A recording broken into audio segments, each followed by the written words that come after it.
Tiniyak ng kampo ni Disbis Banban Mayor Alice Go na hindi muna ito maglalagak ng piyansa sa 3rd Judicial Region Branch 109 sa Capas-Tarlac.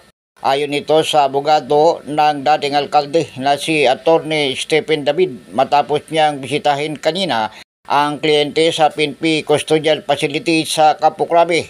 Ani David, nakausap niya si Go at sinabi nitong nais niyang mapanatili ang status quo lalo na ngayong nakasettle na siya at nasa ligtas na kalagayan.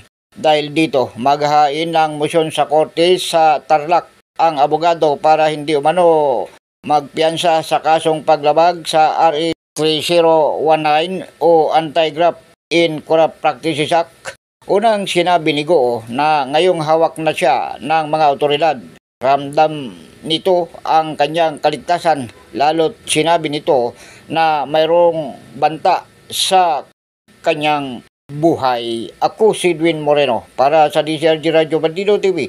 Asama mo sa pagtatanggol sa demokrasya.